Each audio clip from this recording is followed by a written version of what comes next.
తెలంగాణలోని జిల్లాలలో వర్షాలు చూడొచ్చు మనం. మాది ఆసిఫాబాద్ జిల్లా. స్లాబ్ మీద నీళ్ళు ఉన్నాయి. వర్షం రావడం జరిగింది, నిన్న కూడా రావడం జరిగింది. అటు కందులు కుప్ప వేసి ఉన్నది స్లాబ్ మీద. ఇక్కడ కూడా చూడొచ్చు ఎట్లా ఉన్నాయో. మన ఆసిఫాబాద్ జిల్లాలో బాగా వర్షాలు ఉన్నాయి నిన్నటికి. హలో ఫ్రెండ్స్, అందరికీ నమస్కారం. నిన్న రాత్రి అంటే పొద్దున ఇయ్యాల మన తెలంగాణలో వర్షాలు రావడం వల్ల చూడొచ్చు మట్టి అంటుకుంటుంది కాళ్ళకు. ఆ విధంగా వర్షాలు రావడం జరిగింది. మార్చి 17 ఈరోజు. మార్చి 17న మార్నింగ్ వర్షాలు రావడం జరిగింది మన సైడ్. మాది ఆసిఫాబాద్ జిల్లా, సిర్పూర్ మండలం. మన సైడ్ మంచిగానే వర్షాలు రావడం జరిగింది. మన జిల్లాలలో, మన ఆసిఫాబాద్ జిల్లాలో చాలా అంటే 80% వరకు అందరూ మక్క, లేకుంటే మ్యాక్సిమం మక్కనే వేసి ఉన్నది. 50% కన్నా ఎక్కువ బోర్లు ఉన్నవాళ్ళు. తర్వాత మిగిలినవి కొన్ని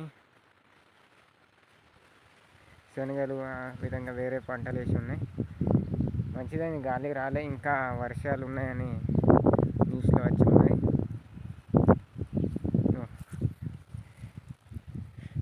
ఈ పెసర్లో ఇటు సైడ్ పెట్టి ఉంచితే పందులు మొత్తం తిన్నాయి.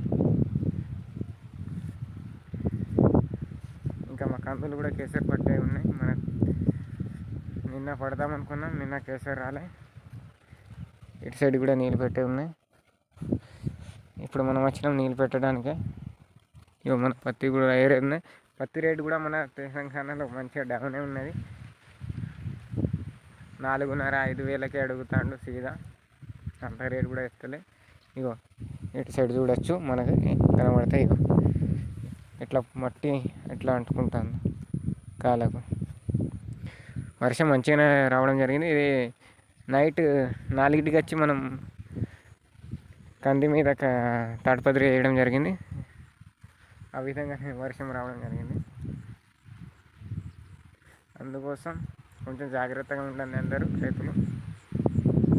ఎందుకంటే అది కందులు, పెసర్లు అవి ఉంటాయి ఇక, వాటి మీద తాడిపత్రి అవి కప్పడానికి ట్రై చేయండి. నిన్న మేమే కప్పలే, ఇక లైట్ తీసుకున్నాం. అందుకోసం చెప్తాను అందరికీ, అట్లా ఏమి చేసుకోకండి. ఫస్ట్ జాగ్రత్తగా ఉండండి. ఇంకా 2-3 రోజులు తాడిపత్రి కప్పండి, లేకుంటే కేసరి వస్తే కేసరి పెట్టండి. లేకుంటే ఇబ్బంది బాగా అవుతాయి. 60% వరకు అందరి కేసరి పెట్టుడు అయింది, కానీ చాలామంది ఉన్నది. వర్షాలు వచ్చే ఛాన్స్ ఉన్నాయి ఇంకా. కాబట్టి వాతావరణం చూడొచ్చు, వాతావరణం మబ్బు ఉన్నది దూరం. ఇప్పుడు ఎండ కొడుతుంది, కానీ సాయంత్రం ఏమవుతుందో తెలియదు. అందుకోసం అందరు జాగ్రత్తగా ఉండాలి. ఇంకా ఉరుములు, మెరుపులు కూడా, అది పిడుగులు పడే అవకాశాలు కూడా ఉన్నాయి. కాబట్టి వర్షం వచ్చే టైంలో చేనులో ఉండకండి ఎవరు కూడా. కలుద్దాం రేపటి వ్లాగ్లో.